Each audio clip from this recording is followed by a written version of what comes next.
Hello friends, welcome to my YouTube channel DP Educare. दोस्तों, आज हम लोग प्राचीन इतिहास का एक बहुत ही इम्पोर्टेंट टॉपिक पढ़ने वाले हैं जिसका नाम है वैदिक काल, या इसको हम वैदिक सभ्यता के नाम से जानते हैं। ठीक है। और ये जो मैंने आपको हड़प्पा सभ्यता यानी कि सिंधु सभ्यता का जो टॉपिक दिया था, जो वीडियो मैंने आपको दिया था, उसके बाद का ये है, कंटिन्यू में है। तो ये जो वैदिक काल हमारा है, ये आपका बहुत ही परीक्षा की दृष्टि से इम्पोर्टेंट है, चूंकि इसमें वैदिक काल दो भागों में विभाजित किया गया है, एक ऋग्वैदिक काल और एक उत्तर वैदिक काल। ठीक है। तो यहाँ पर हम दोनों कालों को पढ़ेंगे कि ऋग्वैदिक काल में क्या क्या हुआ था उस समय, और उत्तर वैदिक काल में क्या क्या प्रमुख चीज़ें वहाँ पर संपन्न हुई थी। और यहाँ से आप देखेंगे कि हर परीक्षा में कोई ना कोई प्रश्न अवश्य ही पूछा जाता है, इसलिए इस टॉपिक को बहुत ही कायदे से एकदम जो इम्पोर्टेंट फैक्ट हैं, इम्पोर्टेंट पॉइंट हैं, बिंदु हैं, उन पर हम लोग फोकस करेंगे, ताकि परीक्षा में आने वाला कोई भी प्रश्न इस टॉपिक से गलत नहीं होना चाहिए। तो फिर चलिए शुरुआत करते हैं आज के टॉपिक की। और नोट्स और टेस्ट सीरीज के आप लोग स्क्रीन पर दिए गए नंबर पर कॉल कर सकते हैं, मैसेज कर सकते हैं 6393350769 पर। ठीक है। अगर आपको नोट्स की आवश्यकता है आर ओ या फिर पीसीएस के लिए, या फिर आप टेस्ट सीरीज ज्वाइन करना चाहते हैं, तो इसलिए आप लोग इस नंबर पर संपर्क कर सकते हैं। चलिए, तो वैदिक जो शब्द है उसकी पहले बात जान लें कि जो वैदिक शब्द होता है वो कहाँ से बना है। तो वैदिक शब्द वेद से निर्मित हुआ है, और वेद का अर्थ होता है ज्ञान। ठीक है। तो वेद से वैदिक बना है, और वैदिक जो वैदिक शब्द है या वेद शब्द है, उसका जो वास्तविक मीनिंग होता है वो ज्ञान होता है। वैदिक सभ्यता भारत में सैंधव सभ्यता के बाद निर्मित नवीन सभ्यता थी, यानी सैंधव सभ्यता थी जिसको हम हड़प्पा सभ्यता भी कहते हैं या हड़प्पा संस्कृति कहते हैं। तो उसके बाद की ये सभ्यता है जिसको हमने या वैदिक सभ्यता के नाम से लोग इसको जानते हैं। और ये सैंधव सभ्यता के बाद जो निर्मित हुई थी, तो उससे थोड़ी सी ये नवीन सभ्यता मानी जाती है। वेद आर्यों के इतिहास जानने का मुख्य स्रोत है। वैदिक साहित्य की रचना का श्रेय सामान्यतः आर्यों को जाता है। वैदिक संस्कृति में आर्य शब्द शिष्ट अथवा नैतिक या श्रेष्ठ के लिए प्रयुक्त किया जाता है। आर्य शब्द आपने सुना होगा, तो आर्य का मतलब होता है श्रेष्ठ या शिष्ट या नैतिक। तो वेद क्या है? तो जो पहले आर्य हमारे देश में रहते थे या जो जहाँ से भी आए थे, तो उनके बारे में, उनका इतिहास क्या था, वो कहाँ से आए थे, क्या क्या उन्होंने यहाँ पर किया है, किसकी रचना की है, क्या उनके देवी देवता थे, ये सब जानने के लिए वेद लिखे गए थे। तो आर्यों का इतिहास जानने का अगर मुख्य स्रोत है जहाँ से आर्यों के बारे में हमको समस्त जानकारी मिलती है, तो एकमात्र हमारे पास स्रोत है वेद। ठीक है। और वैदिक साहित्य रचना का श्रेय किसको? आर्यों को। और आर्यों ने ही जो कि अब लिखा किसने था वेद को? तो आर्यों ने ही लिखा था। तो आर्यों ने जब लिखा था तो उन्होंने अपने बारे में ही लिखा, इसलिए वेद जो है आर्यों के जानने का मुख्य साधन है, मुख्य स्रोत है कि हम वेद के माध्यम से आर्यों के बारे में जानकारी प्राप्त कर सकते हैं। वैदिक काल को दो भागों में विभाजित किया जाता है।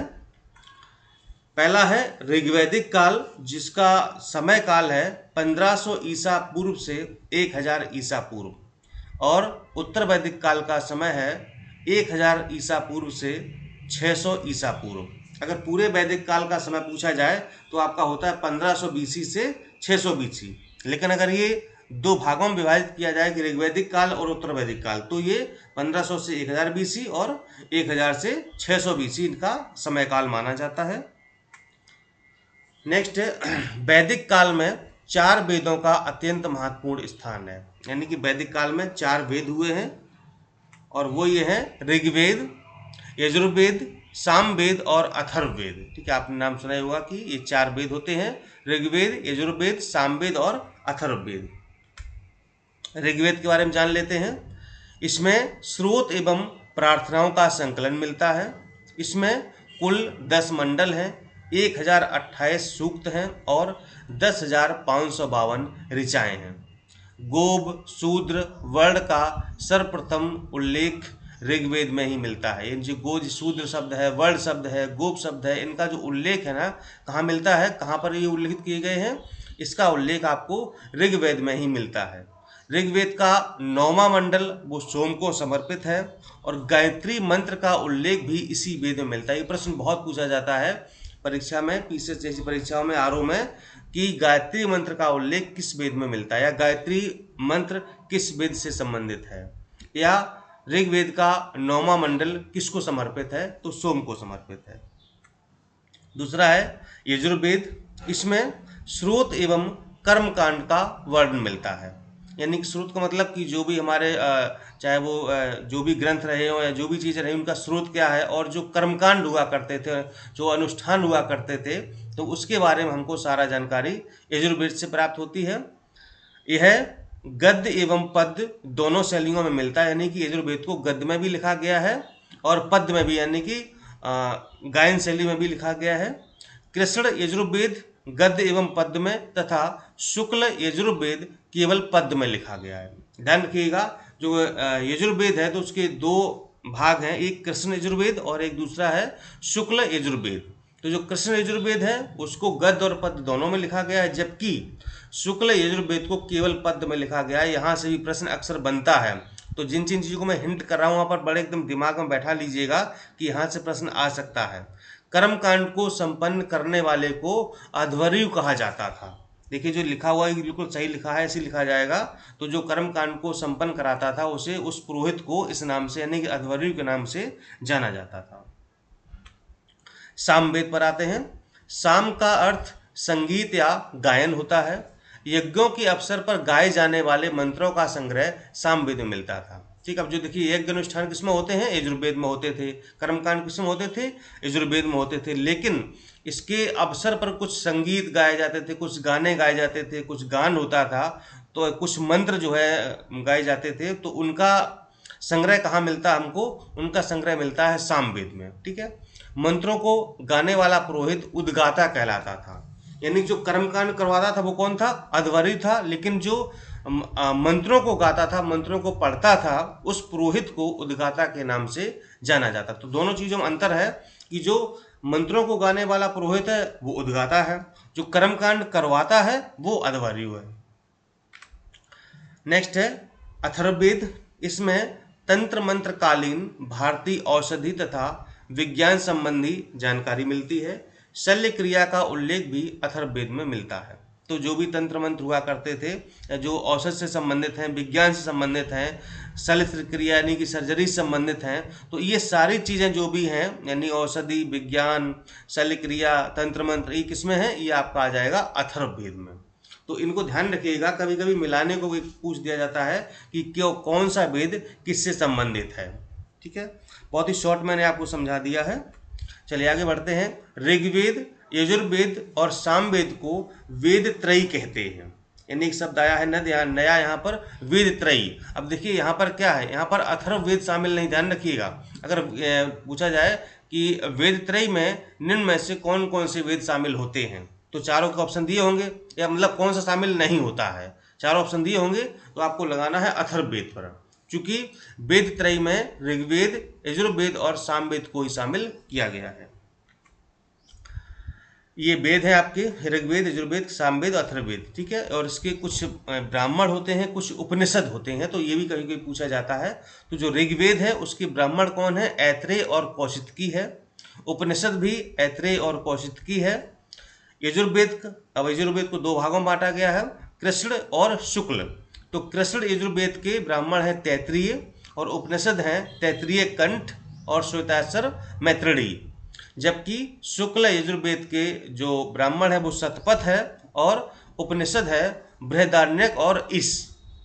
जबकि सामवेद का ब्राह्मण पंचविश, षंडविश, जैमिनी, छंदोग्य आदि हैं, और उपनिषद इसके हैं छंदोग्य और कैन। अथर्ववेद का ब्राह्मण गोपथ है, और उपनिषद इसके हैं आपके मुंडक और मांडुक और प्रश्न। ठीक है, तो ये जो है ये भी आपको इसमें ऋग्वेद का और यजुर्वेद का, इसके ब्राह्मण उपनिषद थोड़े इंपॉर्टेंट, इनको देख लीजिएगा, ये अक्सर परीक्षा में पूछे जाते हैं।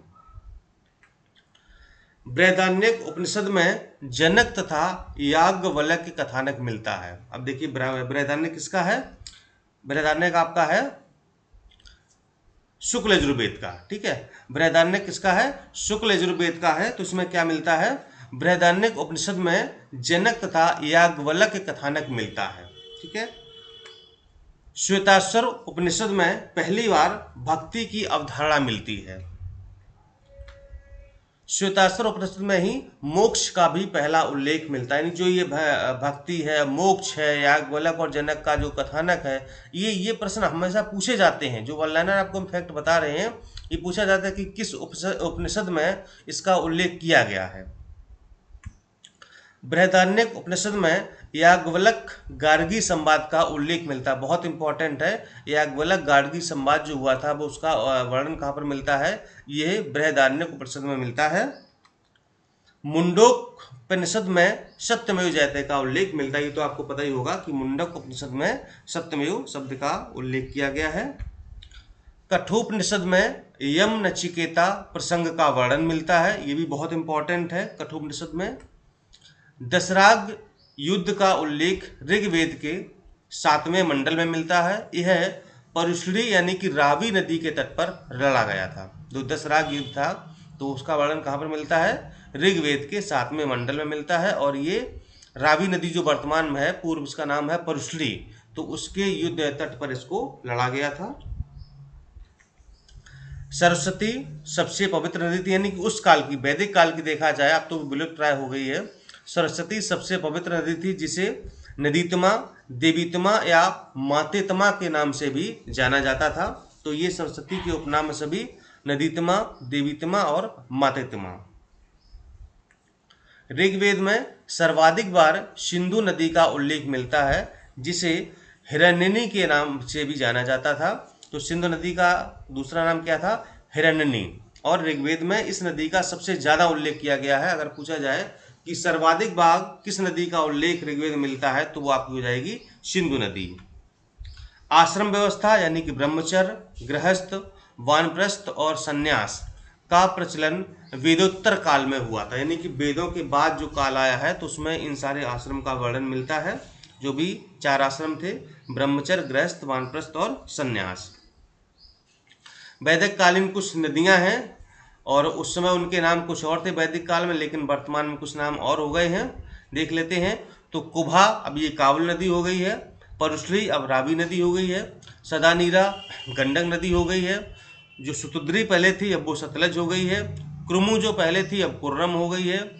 और गोमती जो पहले थी वो गोमल थी। और अस्किनी चिनाब। ठीक है, तो ये जो है नाम वर्तमान में है कि गोमल का नाम, गोमती का पहले का नाम था गोमल था, उल्टा लिख गया शायद, और चिनाब का पहले नाम था अस्किनी।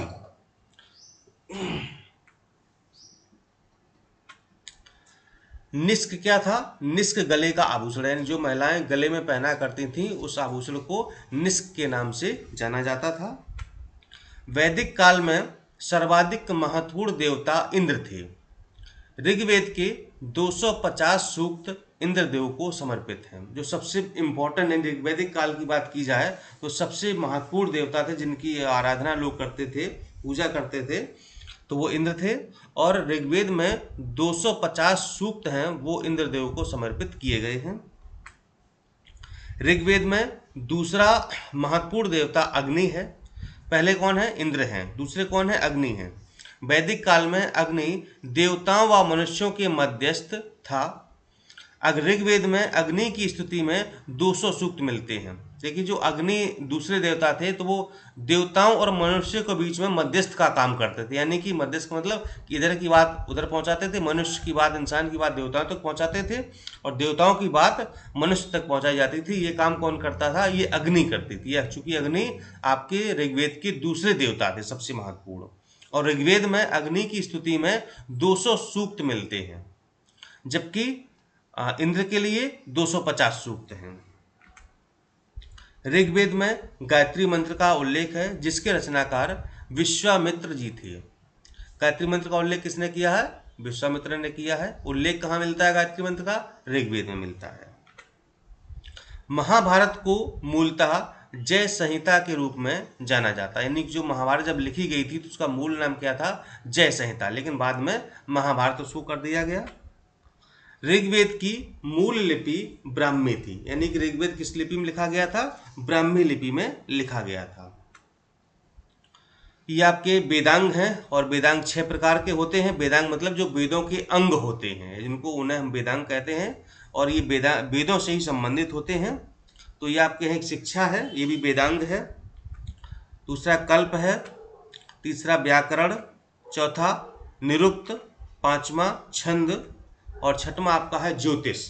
तो ये 6 प्रकार के वेदांग माने जाते हैं: शिक्षा, कल्प, व्याकरण, निरुक्त, छंद और ज्योतिष। ये वेदांग, ये वेदों से संबंधित होते हैं। आगे बढ़ते हैं। वैदिक काल में गाय को अघन्या माना गया है। ये प्रश्न बहुत पूछा जाता है। स्मृतियों में जन्म से मृत्यु तक 16 संस्कारों का वर्णन मिलता है, यानी कि बच्चे जब जन्म लेता है और उसकी मृत्यु हो जाती है तो बीच में 16 प्रकार के संस्कार किए जाते हैं। जीविकोपार्जन हेतु वेद वेदांग पढ़ाने वाला अध्यापक उपाध्याय कहलाता था। अब जैसे वेदों का जो ज्ञान दे रहा है, जैसे वर्तमान में टीचर हैं जो पढ़ाते हैं, तो उनको हम लोग शिक्षक कहते हैं, गुरु कहते हैं, लेकिन उस समय उसको क्या कहा जाता था? जो वेदों का ज्ञान देता था या वेदांग को पढ़ाता था, तो उनको कहा जाता था उपाध्याय के नाम से जाना जाता था। कुछ महत्वपूर्ण तथ्य हैं, जैसे जो ग्रामणी था, ग्रामणी को, जो ग्राम का मुखिया था, ग्राम का मुखिया, उसे ग्रामणी के नाम से जाना जाता था। विष का प्रमुख विषपति, अश्मचक्र, ये रहट की चरखी थी, ये रहट लिखा हुआ, रहर नहीं, रहट है, चरखी है। त्रिवर्ग में कौन कौन शामिल थे? अर्थ, धर्म और काम। पुरुषार्थ में कौन कौन शामिल था?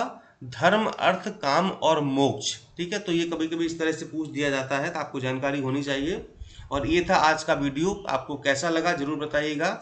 ऋग्वैदिक काल, और इस तरीके से हम लोग धीरे धीरे जो इम्पोर्टेंट टॉपिक है उनको हम लोग आपको देते रहेंगे, ताकि आपकी जीएस की रिवीजन होती रहे, क्योंकि इस समय रिवीजन बहुत ज़रूरी है। रिवीजन आपको करना ही चाहिए, चाहे वो सीरीज के माध्यम से या छोटे छोटे वीडियो के माध्यम से, या फिर जो भी आपने नोट्स बनाए हैं उनके माध्यम से आपको रिवीजन जरूर करना चाहिए, क्योंकि 2 महीने बचे हुए, इन 2 महीनों में आपको बहुत ज़्यादा पढ़ना होगा। सारा सिलेबस जीएस का है, हिंदी का है, सब कुछ आपको रिवाइज करना है, सीरीज भी आपको रिवाइज करना है। ठीक है, चलिए फिर मिलता हूँ अगले वीडियो में। नमस्कार, धन्यवाद।